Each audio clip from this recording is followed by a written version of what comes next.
JLR investigates. Drone hits plane by the Pacific Palisades. A drone hit a plane that was fighting the fires in Los Angeles County. What in the world is going on here, people?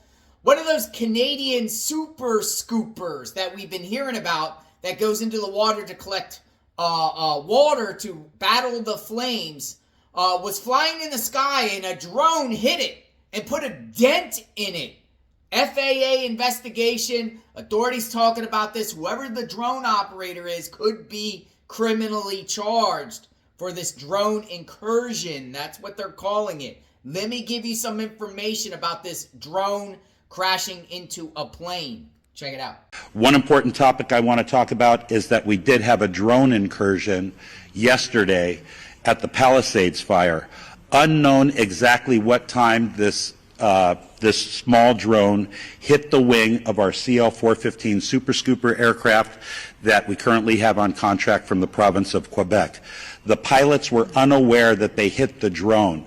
It wasn't until they landed at Van Nuys Airport that the maintenance staff noticed that there was a fist-sized hole in the leading edge of the wing inboard of the landing light.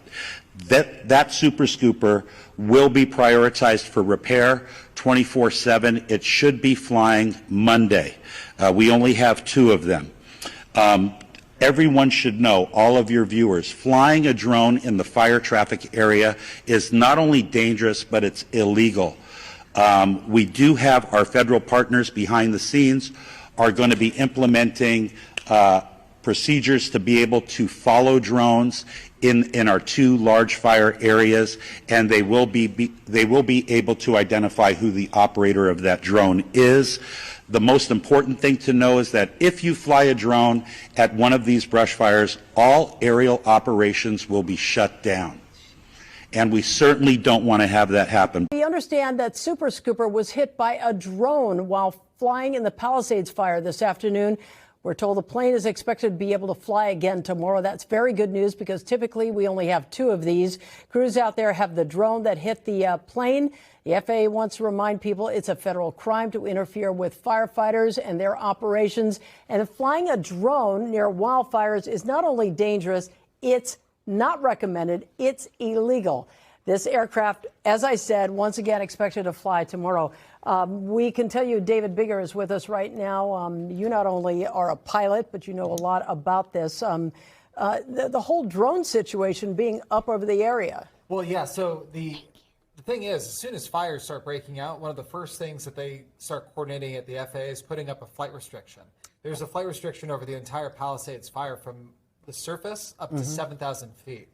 Now, most drones aren't allowed to be operating above 400 feet anyways, so anywhere within that area, not allowed.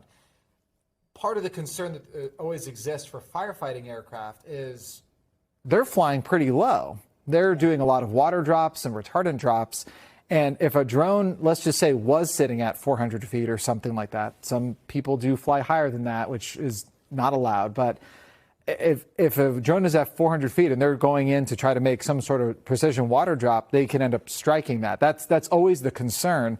And in previous fires, we've had instances where a drone gets spotted and all the air attack aircraft get told, okay, everybody back off for a minute. We're going to see if that drone is still there because it is a threat to the aircraft. They got probably pretty lucky that it hit the nose of the aircraft and not any of the engines or anything like that. Well, yeah, you look at these, you look at the fixed wing there, and then you think about the choppers. They're all rotors. If a drone was to get clipped with one of those rotors or go into the rotors, I mean, it could be catastrophic. Yeah, so the thing is, I mean, you're thinking about most consumer drones.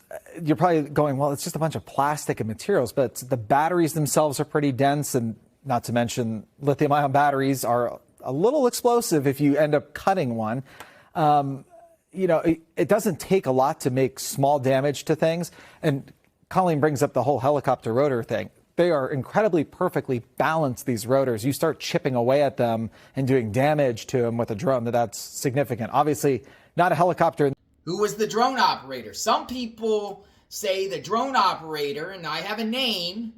I'm not going to say who it is, but it's the same drone guy, male, that got all that footage that wild footage from Pacific Palisades Village, where it showed all the community basically leveled, destroyed. They say it's the same drone operator. So I don't know what's going to come out of this, folks. I don't know if they're going to create no drone zones in Los Angeles, or they'll pile this on top of the other stuff going on with the drone story that magically disappeared on the East Coast a couple weeks ago, and pile it all in and create some sort of regulations, rules, laws, policies that prohibit drone people from flying in the sky.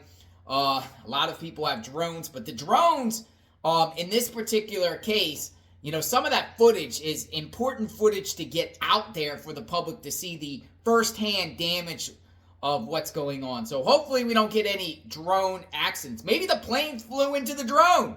I say that a drone flew into a plane. Maybe the plane flew into the drone. So maybe it's the plane's fault. Whose fault is it? The drone operator, the drone, or the plane? Let me know what you think. Subscribe to the channel, like, hit the notification button. Continuous coverage of the wildfires in Los Angeles. This is the go-to channel when it comes to this. We cover it at all angles. No stone left unturned. Deep dives into this terrible tragedy. We will talk soon. Stay tuned.